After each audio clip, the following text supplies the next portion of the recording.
This is LSAT PrepTest 138, Section 1, Passage 2. It is a science passage. Plants make chemicals. Insects deal with those chemicals. Over millions of years, that back and forth narrowed everything down. It's a low difficulty passage, but you don't want to be careless here because the trap here is the scope. Students pick answers that are too narrow. Now, the passage here is explaining a process that's not making an argument. It's tracing how secondary substances in plants created an evolutionary arms race with insects, and how that arms race funneled insect species into eating fewer and fewer types of plants. That is the main point. Both sides shaped each other, not just plants defending themselves. Now, the most important paragraph is paragraph 3. That is where the whole passage pays off. But you're going to need the setup to get there, so we'll start at the top.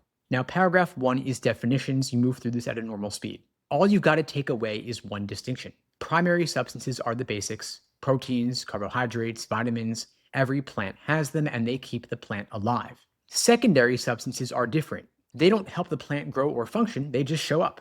And here's the detail worth holding on to. The same or similar secondary substances tend to appear in related plants, plants in the same family.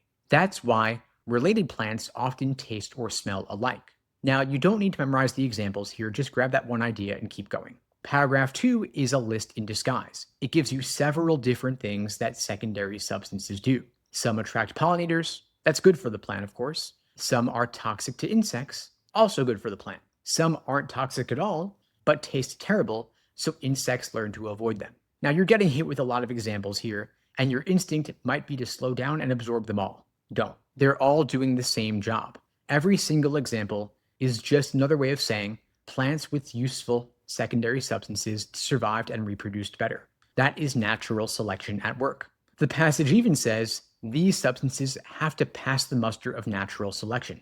Now, paragraph 3. This is where you slow down. Everything before this was set up. Paragraph 3 is the payoff. It pulls the camera way back. Millions of years of competition.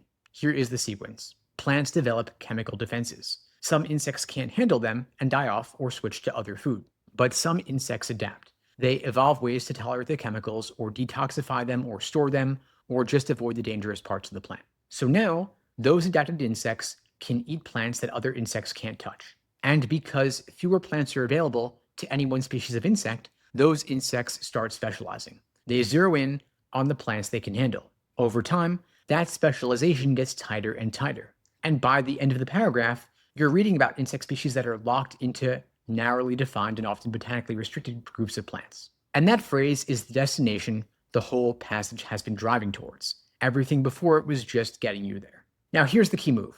The passage isn't really about plant defense. It's about mutual narrowing. Plants develop chemicals. Insects adapt to specific chemicals, and that adaptation locks them in.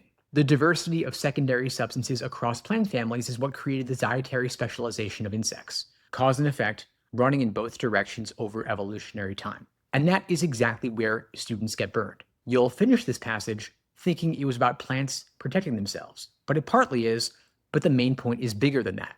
It's about the co-evolutionary relationship between plants and insects, how each side's moves shaped the others. And so, if you go into the questions thinking this was about plant defense, you're going to grab choices that mention defenses and chemical substances, but miss the full picture. And the test will punish you for being half right. Now, you want to watch for choices that only mention one side. If an answer talks about plants, but ignores insects, it's probably too narrow. If an answer talks about insects adapting, but doesn't connect it back to secondary substances, same problem. The correct answers on this passage will almost always capture both sides of the relationship.